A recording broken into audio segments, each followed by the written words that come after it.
welcome you to our show of Peter Sachs' works. It's called Tipping Points. We're very excited to have the show here. Peter's work is in the Houston Museum of Fine Arts, the Boston Museum, and many museums throughout the world. Much has been written about the work, including in the New Yorker, a 10-page article. We'd like to talk about some points that haven't been discussed, such as wind. I brought this up with Peter, and he was very excited because if you look at these three paintings, it's almost as though the wind comes in from the left. It moves between the painting. It starts to dissipate a bit, lose its force, and here it dissipates almost completely. It becomes like a very soft whisper in this right panel. So Peter feels also that this hasn't been spoken about in the work, and I mentioned that I was very intrigued with a painting by Filippino Lippi, which is an Annunciation in Santa Maria sopra Minerva, which is a church just behind the Pantheon in Rome. The Filippino Lippi is so much about the physical force of an Annunciation or of an inspiration, literally the coming in of breath, so that for the paintings to be able to represent what that otherwise invisible force is, it's got to be carried by sight lines, but by lines of force, really. And that force is also rippling the pages. Another element in Peter Sachs' work that we'd like to talk about are words. Words are in his work everywhere. He types, he collages in. Sometimes he'll do 9 layers in order to get this effect as though things are emerging.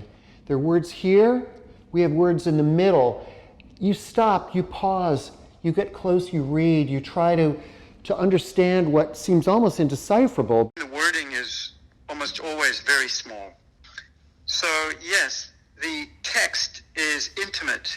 It's a whisper. It seems to be coming from below or from beyond. And one has to sort of acoustically do the equivalent of peering in. I thought we could talk about this painting, which is called Township Number 17. Peter is from South Africa. He lived there the first 20 years of his life. There is an element of apartheid and the whole class struggle, civil rights struggle in his work. You do have here this either plume of smoke or these serpentine shapes. And Peter's talked about this, about what happens when a society, when a civilization is under pressure, when it collapses. Tipping Points takes off, obviously, on the term for processes that move beyond a state of control, primarily speaking of carbon going into the atmosphere or climatic change, but it obviously has its political and social analogs, notions of a society coming to a tipping point.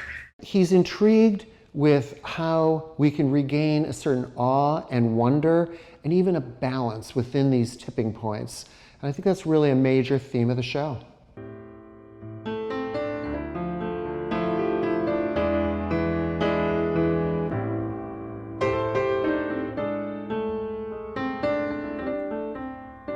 It's an intriguing title, and Peter's very obsessed with when you have passed the point of no return in a tipping point.